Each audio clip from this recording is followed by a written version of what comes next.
Okay, sorry about that, guys. Part 2 of the Afro Indigenous video. So, what I was saying was that whenever I go to botanicas, I always see like a statue of a native person. And a lot of those things, a lot of those items that are in the botanica, some of them are native. Um, they're not all African, because if you think about it this way, also, our African ancestors that came over here naked with nothing. So when they wanted to recreate their drums and recreate their instruments and recreate rituals, they had to do it from things from this land. Okay, so they had to use drums and wood from this land. And with that, when that comes into play, we have you're dealing with different spirits. Because anybody who knows anything about indigenous cosmology and ways of being, once you start dealing with the earth, the stones, the forces of nature, the trees and everything from that land, now you're dealing with the spirits of that land. You have to ask permission from the spirits of that land. And the flora and fauna over here is different than Africa. So native people taught Africans a lot about how to survive here and about certain medicinas and foods here in the Americas, okay?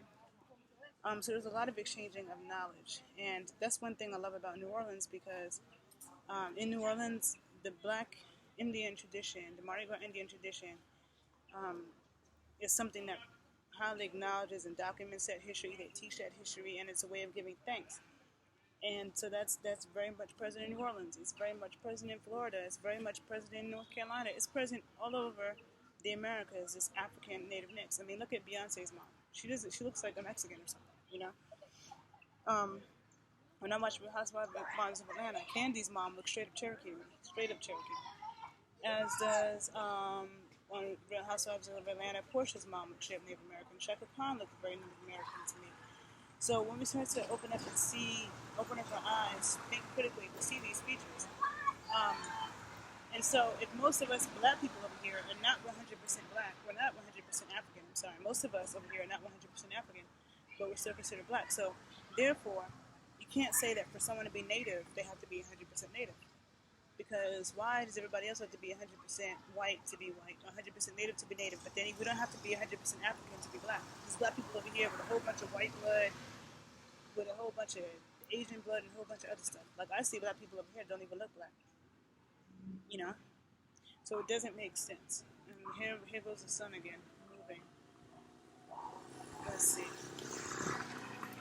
But I just really urge people to think critically. So I remember when I told my dad, about my critiques about, the civil rights movement and how our arguments would have been stronger if we would have also acknowledged that history. And my dad told me that most of the black people that he knew growing up did know they had native blood. They knew it, but they weren't proud of it. He said, for number one, they were taught that natives were weak people, which is totally not true either. That natives were weak people, and so they weren't proud of claiming that. And then number two, he said that being a black man was hard enough that it was like they didn't want to add anything else to that. Now, but then you have people like Malcolm X, who he was called Red, or Rosa Parks. Rosa Parks, look at her hair. She took that hair out. Her hair was super long down her back, and you could see it in her facial features, her skin color. So I'm very proud of my African and Native American bloodline, and I know I have it on both sides of my family. And it is not always a story of Native Americans enslaving black people, because there are black people that had slaves. There are black people who owned slaves. Yes, there are Native Americans who owned slaves, but it wasn't most of them. And the Native Americans who did own slaves, it wasn't European slavery. It wasn't chattel slavery. It wasn't abusive and cruel in that way. But there are way more stories of Africans and Native Americans fighting together, creating together, reproducing together, building together, sharing. Because we also have black buffalo soldiers who went and hunted Native Americans, brought their heads back. That's not right either. And at the same time, some black people over here say, oh, Native Americans don't accept us. And I always say a lot of Africans don't accept us either. I know plenty of people who have gone to Africa, and Africans have looked them dead in their face and been like, you're not African, you're not, what I am, and we're not what they are. I've known black people from over here who damn near look white. Light, bright, damn near white. I went to Africa, and they were looking at them like, you're something else. And they are. When you go to Africa, you have to have, ties to direct tribes and everything else. Now, I'm not saying that we don't have African ancestry. I'm not saying I don't have African ancestry. I do. But I'm saying I also have Native ancestry, and this Afro-Native history is a lot deeper than we know. and was acknowledged. And people like Henry Louis Gates who say it's 5% is very wrong. Um, Speak to your families. That's important. Also, these DNA tests are not 100%. They're highly flawed. And it's when you allow them to define who you are, when they've already misclassified so much stuff. Like, to me, as somebody who studies black dance in the Americas, there's a lot of dances that have been misclassified by white people. They didn't know what they were looking at, so they misclassified shit. Just like right now I'm in Cuba, Rumba is a dance that comes from poor black people in Cuba. In the 1950s, white people in Cuba made it illegal for black people to do. It was something that happened spontaneously in the street. So white Cubans made it illegal for black Cubans to do it. White Cubans did it with, they performed it with blackface for the American and European tourists, okay? And what they would do was they were doing European court dances and calling it rumba. So when the Americans and Canadians would go back to America and Canada, and they would say, or in the Europeans, I'm sorry, and they would say, this is rumba. What they were doing was not rumba, it was a European court dance, okay? And so a lot of things are misclassified, and that's happened going back. The dances that happened in New Orleans, a lot of misclassification is due to white people. Same people that said that one type of blah blah makes you black, same people that said that black people are 3/5 of a person, all this shit is made up shit, you know? There's also history and documentation of the white people over here sending Native Americans and Africans to Europe for these like circus shows, just like they did with Sarah Bartman. The circus shows where they would dress Africans up in Native American garb and dress Native Americans up in African garb, so people would be looking at Native Americans thinking they're Africans and vice versa. It's confusing stuff. And of course, the U.S. government doesn't want to say how many Native people are here because then they have to give us land and give us things, you know? So they try to act like Native people are extinct and they're not. And if we think that black people have a problem with identity, Native people are even suffering even more. And so to me, this black and red um, history is very important.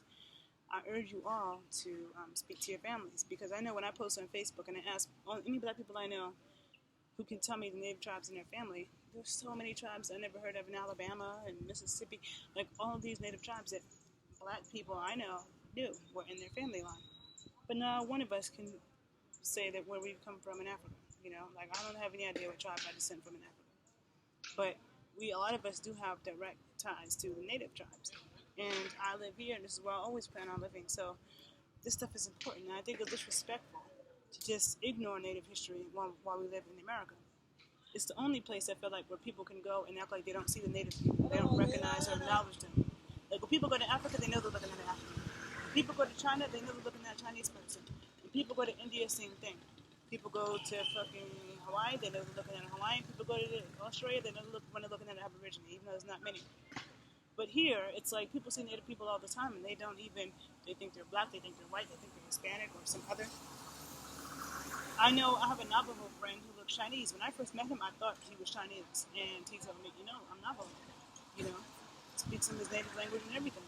People always think that he's Chinese. So how many other people like him exist that you could be passing thinking they're Asian, thinking they're black, whatever, and they're native? Okay? So, if you are watching this video and you know that you have native blood, you're a Native American or a black person who has native blood, you're Afro Indigenous, Afro Native, please share below the tribes that's in your family and what you share. Let's start documenting this history and telling a different story. Another thing, on the Black and Latin American series with Henry Louis Gates, I noticed that he would be in certain countries in South America where he'd be talking to people who look straight up Native American. He had them convinced they were black. They were not black. And I forget which countries it was, but I think it was some of the South American countries where there were people that he was talking to that looked straight up Native. And I'm like, that is so ignorant. Like, how much critical thinking skills is he lacking that he can't see that? That's ridiculous. Africans do not look like Los Indios. The undertones in the skin are different. The hair is different. The facial features are different. Okay? Like, let's just be real and respectful. Also, as somebody who studied, black dance in the Americas, a lot of the books that I've read have said that, the Native Americans died. They had no contribution. It says that over and over again. But when I study the rhythms, when I study the spiritual traditions in Haitian voodoo, a lot of the spirits and things come from the Americas. Same thing in Brazil. You have Ochosi, who, from what I know, Ochosi is not a big deity in Africa or even in Cuba. stuff like that. But Ochosi is big in Brazil, and Ochosi is connected very much with the Afro-Native mix, guarding the forest, keeping everything in balance in the forest. So a tracker, an herbalist, and a huntress. And I remember studying with an Afro Brazilian dance teacher some years ago. She said to me, people think Ochosi is a man because Ochosi is a hunter, but Ochosi is really female. And that's another thing that I've studied a lot, which I won't get into in this, is, female traditions, things that were hidden, female stuff that's hidden under masculine. I've also spent many, many, many years researching. But this Afro-Indigenous discussion, if you find these videos helpful, please like them, please share them, please subscribe to my page. And if you know anything about your Afro-Indigenous history and you're from the Americas, anywhere in the Americas, please share below. Let's start documenting. And I hope you all learned something from this video. And please check out the list of books I have below. Okay, bye people.